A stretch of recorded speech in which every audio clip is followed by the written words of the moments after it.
out there. How's the adjustment been in terms of now what your role is and kind of what they have you doing? I mean, honestly, like I said, like I told you before, man, my teammate GD, he helped me a lot. He helped me grow up a little bit, and he telling me he's still been on my ear. So I'm still trying to take in and learn what he was doing and how he prepared for games every weekend and see what I got to do and what I need to really focus on throughout the week to help us get ready to prepare our team to go out there and compete. What benefits did you, looking back hindsight, of course, now, what benefits were there for you getting in mid-year, getting that extra spring in there, now having to get basically forced into more action maybe than even you anticipated? So, like, you're talking about how me coming here in the spring? Yeah, you got here and you were able to get through an extra spring as opposed to coming in the summer. I think it really helped me out a lot because in the spring, it was really fast. Like I had to come in, learn the whole playbook, and I feel like I got that jump start. It gave me that kick start to learn the defense. It gave me a couple extra months to feel more comfortable going into the summer. Then going into fall camp, I was ready to rock and roll. So I felt like it really helped benefit me a lot.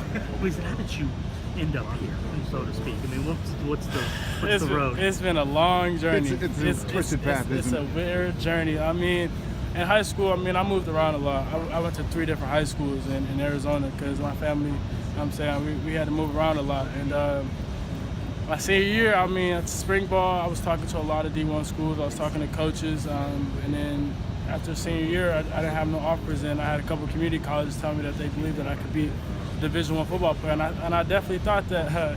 It was funny too, cause me and my mom, we went on a D2 visit, cause I take a D2 visit. You know what I'm saying? I always appreciate the opportunities and that people give me. So I took a D2 visit, and she really wanted me to go to school.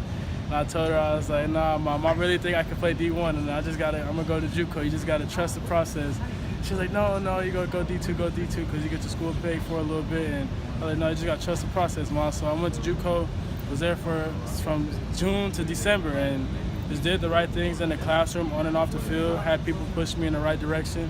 And then Houston called, and it was my first offer, and it felt good. And have Coach Applewhite and them call me and really believe in me, because a lot of nobody wanted to pull the trigger on me, and they were the first ones to do it. And I felt like that was a sign from God that this is the school that I wanted to be. And then coming on my visit, I met a lot of great people. The team was great, the coaching staff was great, the city's great.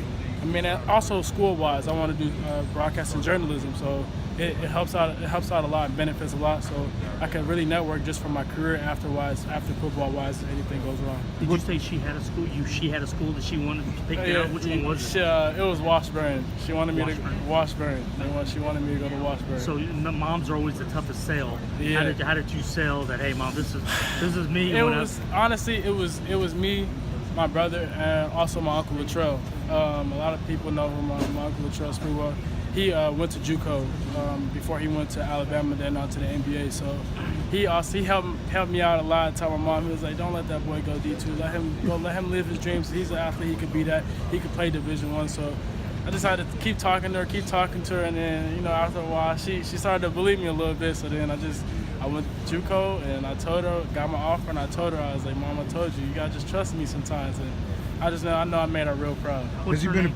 Monica Watson. Has he been a pretty big influence in your life in terms of just giving advice and stuff in your athletic career? I talk to my uncle. I talk to him a pretty good amount. Sometimes we don't talk all the time, but I know I can always call him, and he'll help me, give me advice. Like there's stuff that when he was in the NBA, he told me about, like just little stuff, just about like financially wise and all types of reasons, like how to look at things and how to deal with different situations. So he definitely has helped me a lot.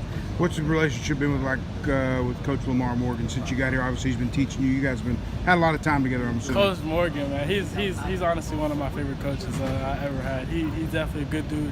He wants the best for everybody. He's not in it for the wrong reason. He's definitely in it because he cares about us, and he wants us to see us succeed in the long run. And he's just always pushing us. He won't let us do bad. He wants us to be great, and it could be the littlest thing, but he's gonna push us then, because he want us to push us to be someone that we don't want to do it ourselves. Like he's gonna push us to be a great. So it's been. I love having Coach Morgan around. He's someone I love having around. For people that put the 2 and 2 with the Sprewell name, it was funny because I remember watching your uncle, and he was, he didn't take much on the court. He was fiery, had that desire. And the first thing Coach Applewhite said about you the other day, he said when you came into the game, you were ready to hit. You were going to hit somebody hard. I mean, that seems like that's in the blood. With you guys. It's definitely like that. I mean, everybody in my family play basketball, but I mean, me and my brother, I watched my brother play football growing up, and we're so aggressive. Like basketball wasn't for me. Like, I mean, if I go on a basketball court, somebody shake me up, I can't do nothing about it on the football field. You know, I get juked out, I can come back the next play and put a lick on you. So I like the aggressiveness of the game, and it's definitely fun. It's definitely in my blood, though. You'd already seen the field, obviously, this year, but when Garrett goes down in the game, it's early on.